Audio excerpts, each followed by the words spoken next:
video, I'm going to review over questions from Chapter 1. We're going to start off with Section 1.1, and it's so I'm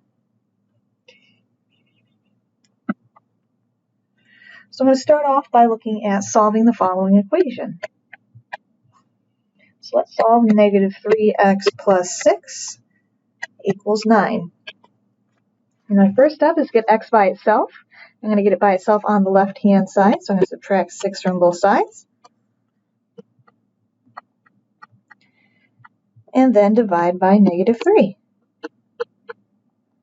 So I have x is equal to negative 1. Let's look at solving another equation. Let's solve negative 7 minus 15x minus 8x is equal to negative 14 plus 4x. Again, my goal is to get x by itself on either the left or the right hand side, but before I do any moving around, I notice that I can combine like terms with the negative 15x and the negative 8x. So I have my negative 7 minus 23x is equal to negative 14 plus 4x. I'm going to collect my x's on the left-hand side, so I'm going to subtract 4x from both sides to get a negative 27x. Next, I'm going to add 7 to both sides, giving me on my right-hand side a negative 7. And then my last step is to divide by that negative 27. So that gives me x is equal to 7 over 27. Because those two negatives there when I divide get me a positive. Let's look at another type of equation. I'm going to solve a rational equation, where the first two are linear. So let's look at solving 4 over x plus 1 plus 6 over x minus 2 is equal to negative 2 over x squared minus x minus 2. Our first step here is to get a common denominator, so I can multiply that through and eliminate having denominators. So first step is I need to factor all denominators.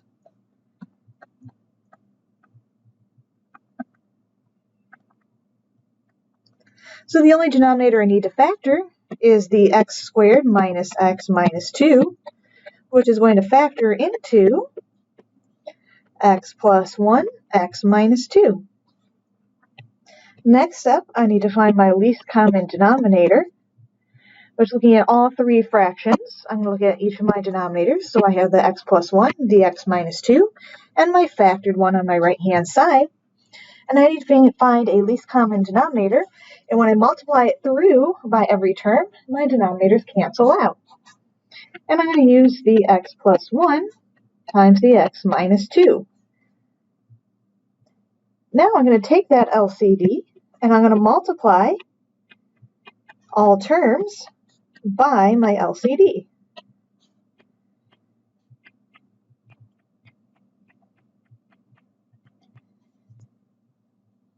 So I'm going to have on my left-hand side my x plus 1 times x minus 2 over 1 times 4 over x plus 1. Now I'm going to start to repeat and take my x plus 1 times the x minus 2. I'm going to put that over 1, so everybody's a fraction, times 6 over x minus 2.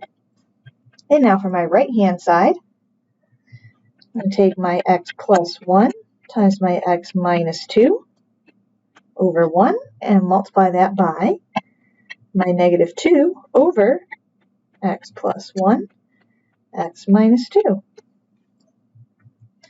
And now that I've multiplied everybody by that least common denominator, I'm going to go through and simplify. And hopefully stuff cancels out and I don't have to deal with fractions anymore.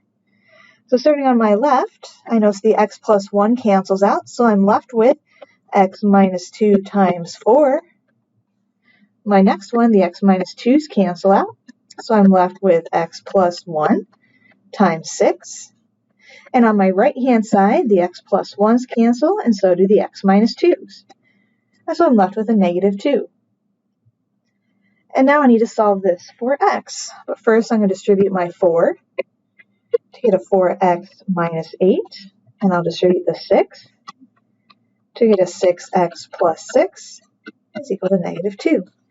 Now this should look like the previous example that we did. I'm going to start off by now combining like terms. I have my 4x and my 6x to get 10x. And I also have my negative 8 and my 6 combined together to get negative 2. And I'm going to add 2 to both sides.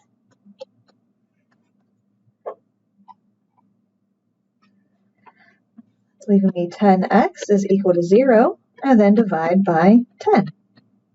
So I get x is equal to 0. Now, anytime we're dealing with a rational equation, I need to go back and check to make sure that my denominators do not end up as 0 when I put my solution in.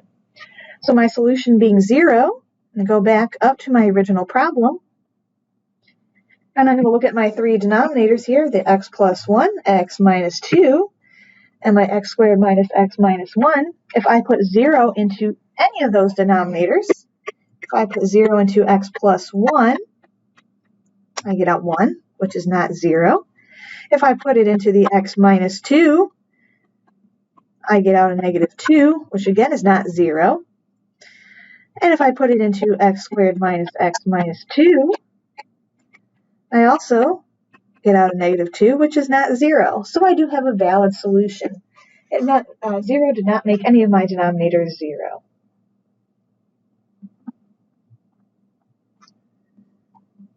Let's look at solving another rational equation. So let's solve 10 over 7 minus 5 over x plus 7 is equal to negative 3 over x plus 7. So I'm going to go about the same exact process that I did before. I'm going to start off by looking at factoring my denominators.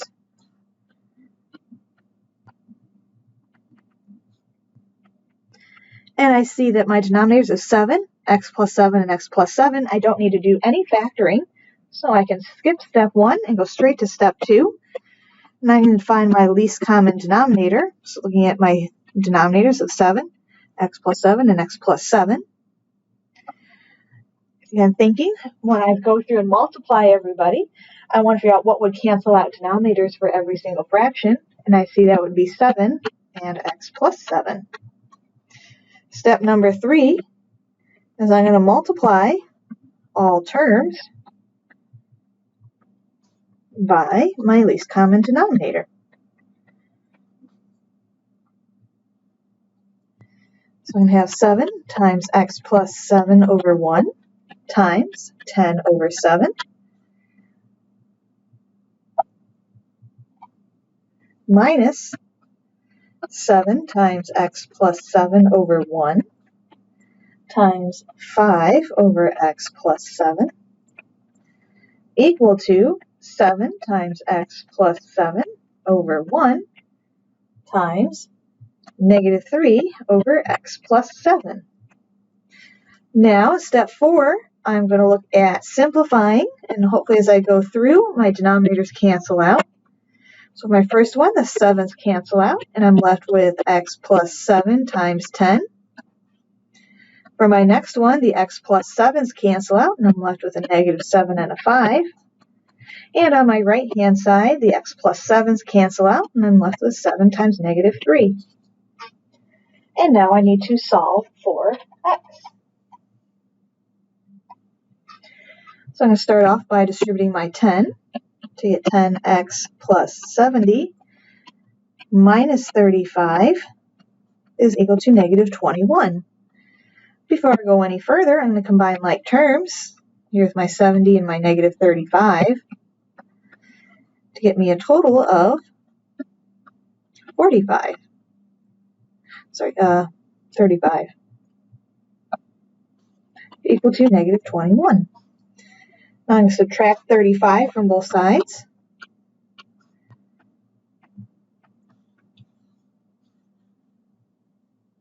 I have 10x is equal to negative 56, and then I'll divide both sides by 10. So x is equal to negative 56 over 10, which I can reduce to negative 28 over 5. Now I need to go back and double check to make sure my solution doesn't make any of my denominators 0. So going back up to my original problem, I see that I have x plus 7 as the only denominator that I can input my solution into. So looking at the negative 28 over 5 and adding that to 7, I do not get out 0. So that is a valid solution.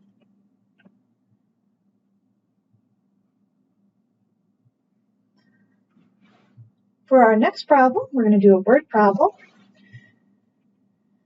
So we have a telephone company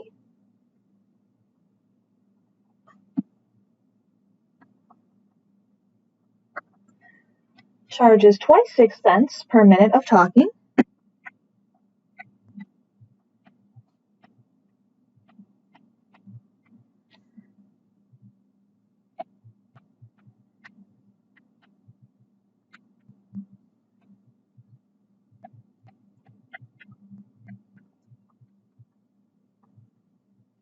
Plus a fixed monthly fee of $61.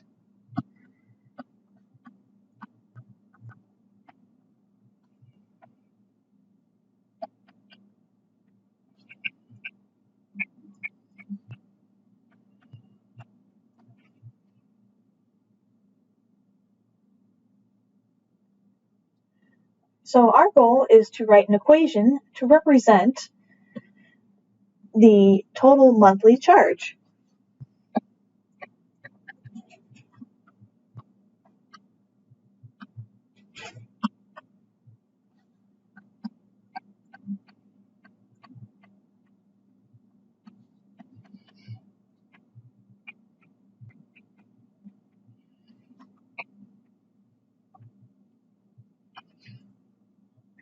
All right, so to start out, to get our monthly charge, I'm going to do it as C for our charge.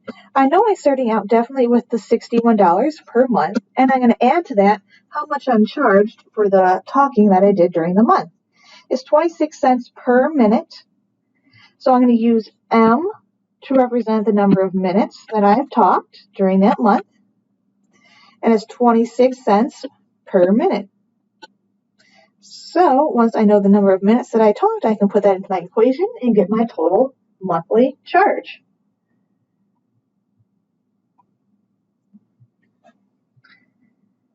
Let's look at our next equation. We're going to look at expressing the following radical in terms of I.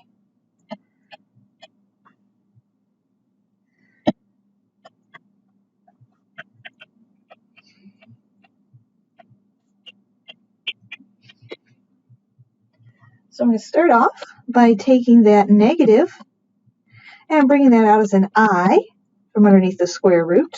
And I'm going to break down the square root of 80. The square root of 80, I can break down into 5 times 16. The square root of 16 gets me 4, so I have 4i square root of 5.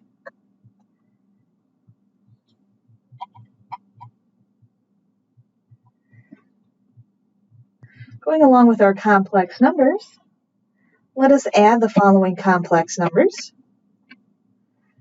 So our first complex number is negative 8 plus 14i. I want to add to that 3 minus 8i.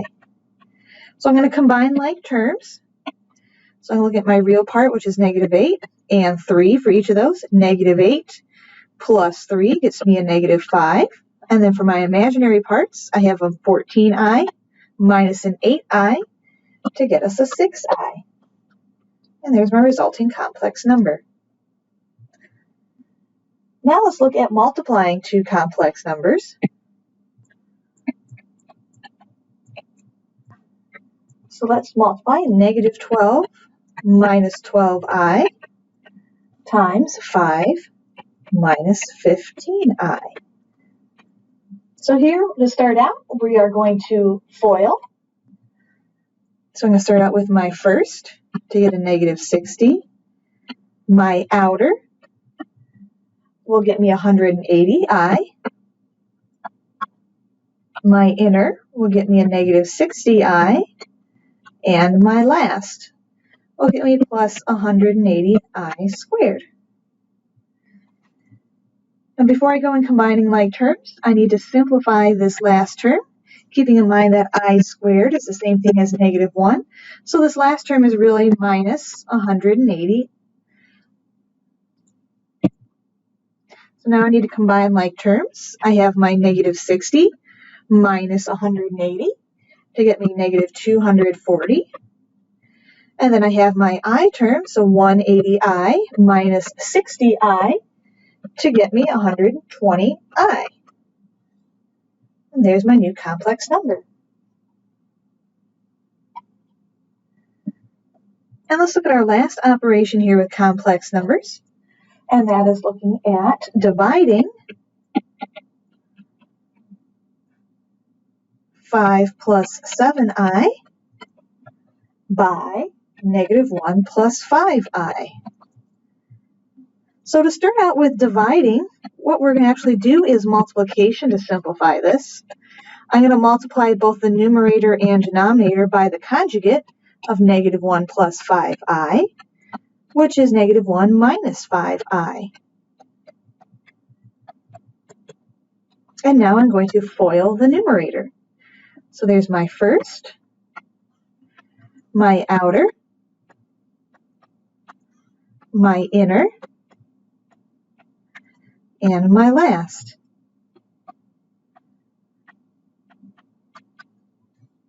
And for the denominator, I will do the same process. Here's my first, my outer, my inner, and my last. Just like in the previous problem, before I go any further, I need to take care of those I squares and simplify those.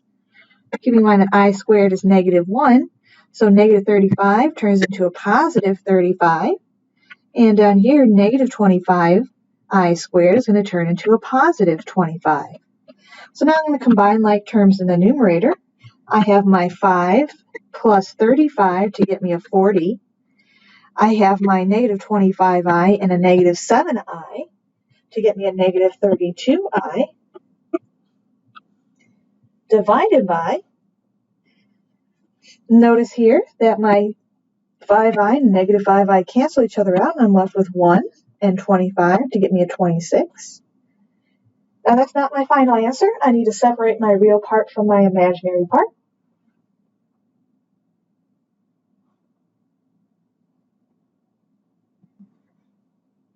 And actually I realized I made a mistake. This should be a minus 5, not a positive 5. So I really have negative 5 plus 35 to get me actually a 30 there. So now, like I said, before we go any further, I need to split this real part and the imaginary part up. So I have 30 over 26 minus 32 over 26i, and then I can reduce each term individually to get 15 over 13 minus 16 over 13i. And there's the result of dividing those two complex numbers. So let's focus back more on solving some equations. So let's solve quadratic 6x squared minus 25x plus 14 equals 0 by factoring.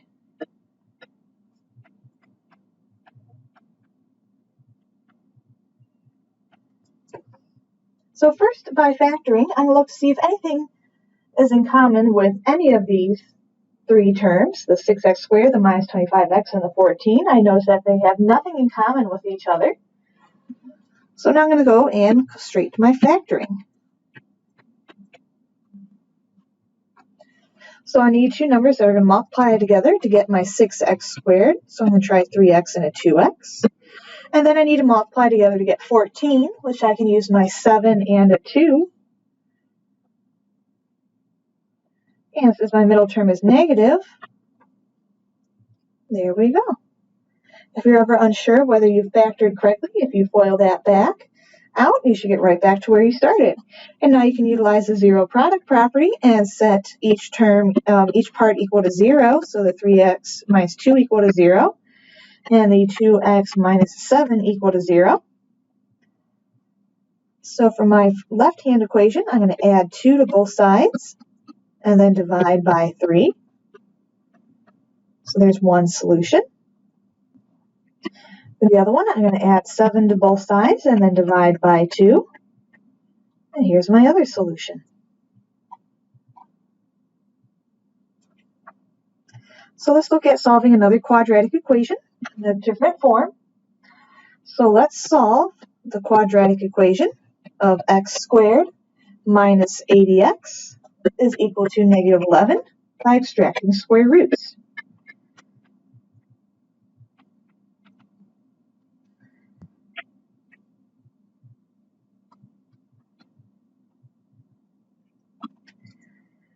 So to solve by extracting square roots, I want to get my x squared by itself on the left-hand side, so I'm going to add 80 to both sides. So negative 11 plus 80 gets me 69. And now to get rid of the squared on the left, I'm going to square root both sides. Make sure when you square root, you add your plus or minus to your right-hand side. The square root and the squared cancel each other out, and I'm left with plus or minus the square root of 69. And the square root of 69 does not simplify down any further, so those are my two solutions. So let's look at another technique for solving a quadratic equation, and that's solving by completing the square. So we're going to solve x squared minus 20x plus 96 equals 0. And we're going to complete the square to do so. All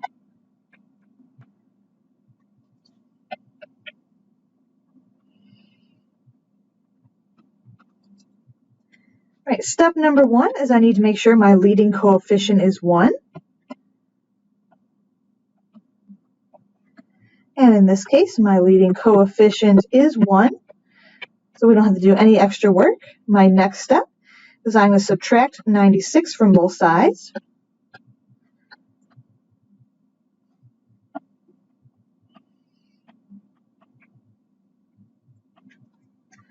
So I have x squared minus 20x is equal to negative 96. My next step is I need to find my b divided by 2 quantity squared. My b value is negative 20. I divide that by 2 and then square it. Negative 20 divided by 2 gives me a negative 10. And that squared gets me 100. Step number 4 is I'm going to add 100 to both sides.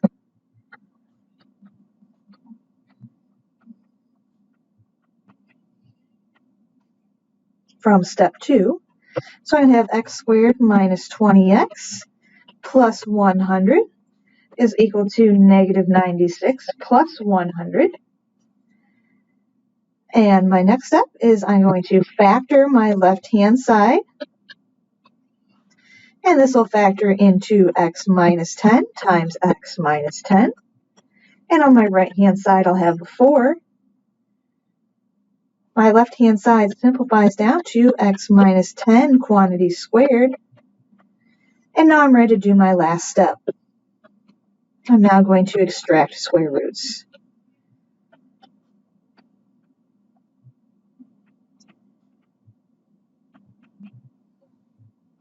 So to extract square roots, I'm going to square root both sides to get rid of that squared. Make sure you add your plus or minus to the right-hand side. Square root and the squared cancel each other out. I'm left with plus or minus 2 on my right. And now my last step is I'm going to add 10 to both sides. So my two solutions are 10 plus 2, which is 12, and 10 minus 2, which is 8. And there's my two solutions.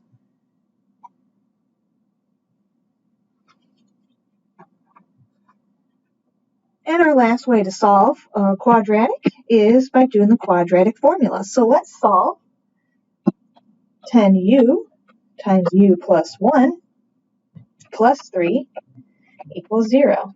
Now the way it's written now, we cannot go straight to using the quadratic formula.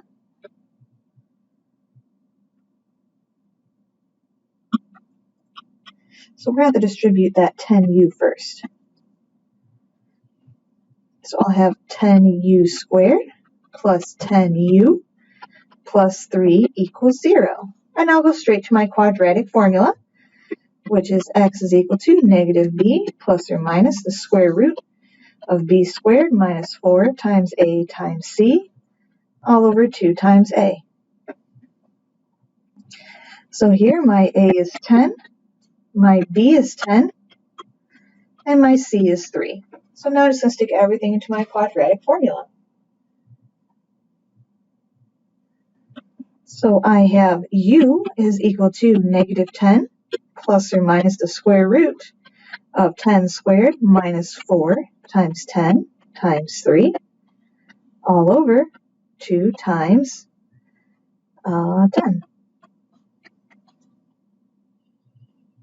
So simplifying underneath the square root, 10 squared gets me 100, and then I'll have minus 120, all over 20. Finally, giving me under the square root a negative 20. Before I go any further simplifying, I need to take that negative out as an I from underneath that square root. Now I'm going to simplify the square root of 20 into 2i square root of 5. And my last step is I need to separate these two, so I have my real part separated from my imaginary part. So I have negative 10 over 20 plus or minus 2i square root of 5 over 20. And I can reduce to get negative 1/2 plus or minus I square root of 5 over 10.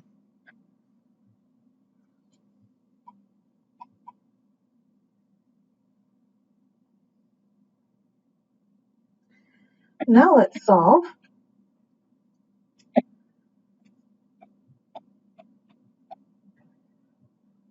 X cubed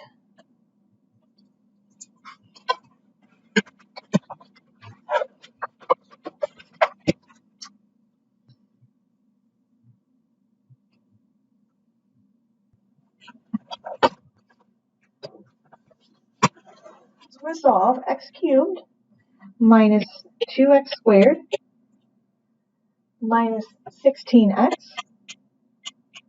plus 32 equals 0. So I need to figure out a way in which to solve this. And notice that we have 4 terms here. Generally, when you have 4 terms, you want to cut your equation in half and do factoring by grouping.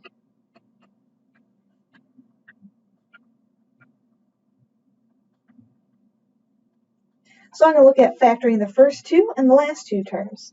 I notice with the first 2 terms, they both have an x squared in common. So I'm going to factor out an x squared from the first 2 terms. And from the last 2 terms, they have a negative 16 in common. And now I'm going to look at the 2 things they have there in blue. So this and this. And I see they both have an x minus 2 in common, so I'm going to factor that out. Leaving with an x squared minus 16 equals 0. And now I can break this apart again. We have successfully factored. So I can set my x minus 2 equal to 0. And the x squared minus 16 equal to 0. I'll solve for x in both cases. My left equation, I get a 2. On my right-hand side, I have a quadratic equation, so I can factor, complete the square, quadratic formula, or extract square roots. In this case, I'm going to extract square roots by adding 16 to both sides and then square rooting. Make sure you add your plus or minus when you do so. So I get plus or minus 4. So I have plus or minus 4 and 2 as my three solutions. Let's look at solving another equation. Let's solve 4x to the 5th is equal to 64x cubed. So I'm going to get 0 on one side. So I'm going to get 0 on my right-hand side. So I'm going to subtract 64x cubed from both sides. And I'm going to see what both two terms on the left have in common. Well, I notice they both have a 4 in common as well as an x cubed. So I'm going to factor that out. So that leaves me with an x squared minus a 16 equals 0. And now I can break this apart again. I can set the 4x cubed equal to 0 and the x squared minus 16 equal to 0. For my left-hand equation, I'm going to divide both sides by 4 to get x cubed equals 0. And then I'll cube root both sides to get rid of that cube. And the cube root of 0 still gets me 0. So my one solution is 0. Now to my other equation, I have another quadratic, so I can factor, complete the square, quadratic formula, or extract square roots. Again, I'm going to extract square roots here, so I'm going to add 16 to both sides. Square root the left and the right. Make sure you add your plus or minus when you do so. So I get plus or minus 4. So I have three solutions, positive 4, negative 4, and 0. Now let's look at solving x to the 4th plus 20x squared plus 64 equals 0. Notice that this is a quadratic type equation because I'm able to make my first term in terms of something squared. So I need to ask myself, x to what power squared gets me 4, and that would be squared. I'm going to write the other two terms because those are not changing. And now I'm going to do a substitution. So I'm going to let u equal x squared. So every time I see an x squared in my formula that I just wrote, I'm going to replace it with a u. So I have u squared plus 20u plus 64 equals 0. And now I have my quadratic. So I can factor, complete the square, or quadratic formula that. I am partial to factoring, so I'm going to look at factoring this. And this factors into u plus 4, u plus 16. I can now break these apart. Set u plus 4 equal to 0 and u plus 16 equal to 0. So I have u equals negative 4 and I have u equals negative 16.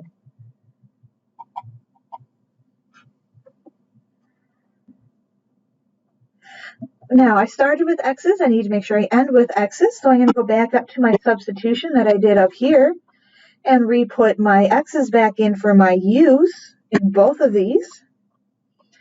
So I have x squared is equal to negative 4 and x squared is equal to negative 16. So I can square root both sides. Make sure you have your plus or minus when you do so. And notice I am getting out an imaginary number. So I can take that negative out as an I, and the square root of 4 gets me 2. So I have plus or minus 2i. And I'm going to have the same situation with my other equation. When I square root the right-hand side, I get a negative under the square root. My negative comes out as an I, and the square root of 16 gets me 4. So there's my 4 solutions.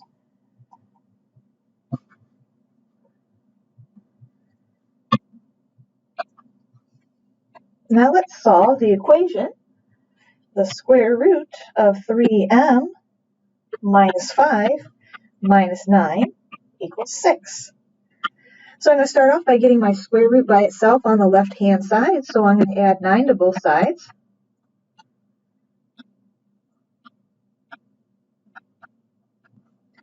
to get 15 on my right-hand side.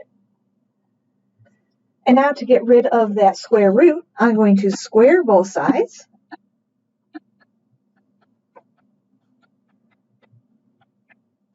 The square root and the squared cancel each other out there on the left. And on my right-hand side, 15 squared gets me 225. And I'll add 5 to both sides.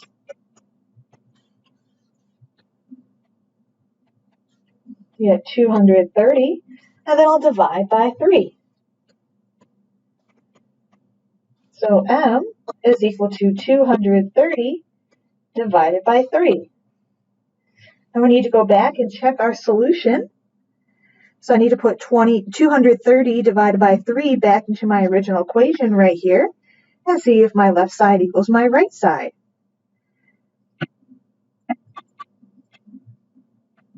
So I'm going to put that in for m underneath my square root. I'm going to put a question mark over the equal to, because I don't know yet if the left side equals the right side. So underneath that square root, notice my 3's cancel out. I'm left with 230 minus 5, minus 9, question mark equal to 6. So under the square root, I have 225. And the square root of 225 is 15. 15 minus 9 does equal 6. So that is a valid solution. Let's move on to some inequalities now. Let's solve negative 7x minus 6 is less than, and negative 4x minus 3 is less than negative 7x plus 6.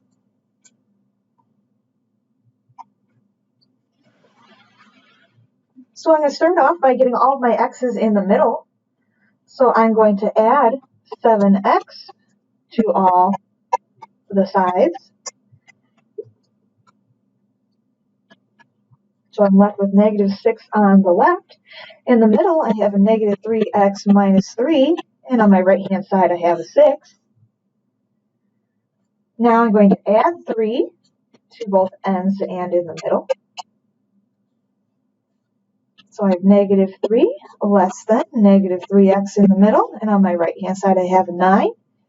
And lastly, I'm going to divide by a negative 3. Make sure when you divide by a negative 3, you change the direction on your inequalities.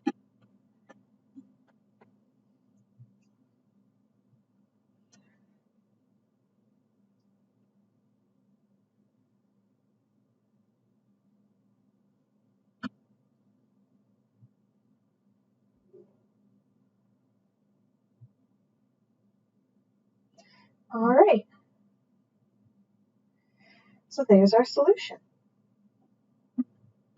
Let's look at solving another inequality. Let's solve negative 5x minus 1 is less than or equal to negative 4x plus 5. So I'm going to get my x's on one side. So I'm going to add 5 x's to both sides. So I get negative 1 on the left, 1x plus 5 on the right. I'm going to subtract 5 from both sides.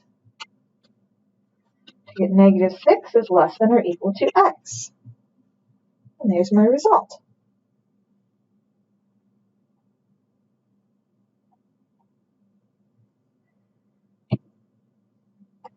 Our next type of inequality will be an absolute value inequality. Let's solve the absolute value of 4x plus 4 minus 4 is less than or equal to 20. Now my first step is I need to get the absolute value by itself on the left-hand side. So I'm going to add 4 to both sides. So I have my absolute value now by itself on the left. And now I need to break this down so I don't have the absolute value anymore. Since I am dealing with less than or equal to, this is going to turn into a compound inequality So I'm going to have negative 24 less than or equal to 4x plus 4 is less than or equal to positive 24. Now to solve this, I'm going to subtract 4 from the middle and both ends. To get a negative 28 is less than or equal to 4x in the middle and 20 on my right-hand side. And last step is to divide by 4. Leaving me with a negative 7 on the left and a 5 on the right. There's my solution.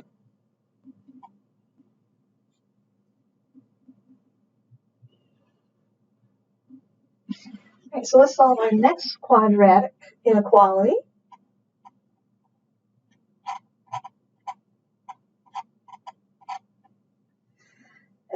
So we have an x squared minus 5x minus 14 is greater than or equal to 0. Oh, so directions are to solve. Sorry, I forgot to write that.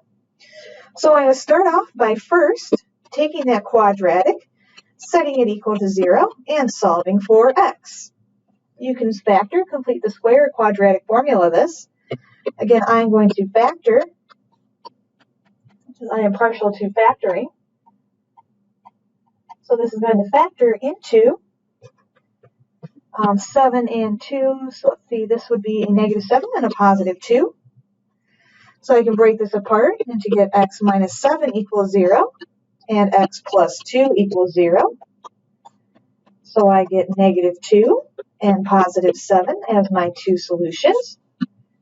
Now I need to take those two numbers and place them on a number line. And now I need to test my intervals. So I'm going to start picking a number less than negative 2. So I'm going to pick negative 3, and I'm going to go back to my quadratic and put negative 3 in for x and see what I get out.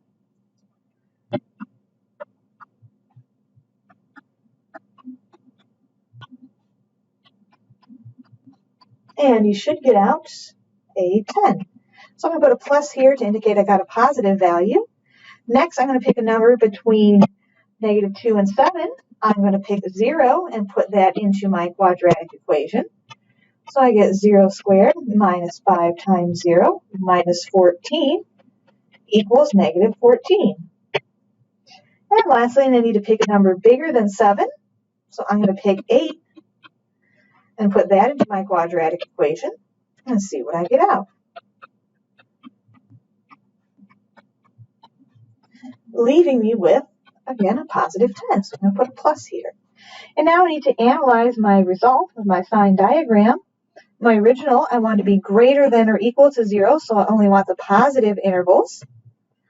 So my solution is from negative infinity up to negative 2, a bracket because I can be equal to, and then 7 to infinity, again bracket around the 7 because I can be equal to, and infinities always get parentheses.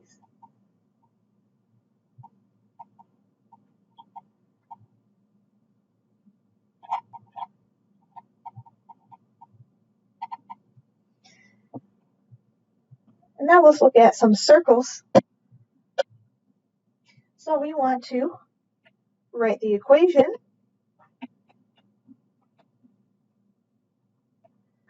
of the circle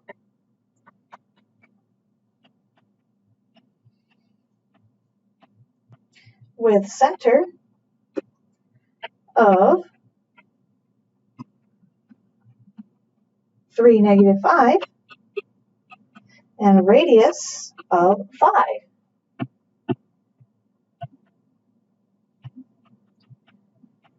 So we're going to go back to our standard form for the equation of our circle, x minus h quantity squared plus y minus k quantity squared is equal to r squared. And I know from my center, my h is 3, my k is negative 5, and I know my r is 5. So I'm going to stick those into my formula to get x minus 3 quantity squared plus y minus a negative 5 quantity squared is equal to 5 squared. Now I'm going to simplify this for two reasons. Here, these two negatives will get me a positive, and the 5 squared gives me a 25. And there's the equation of my circle.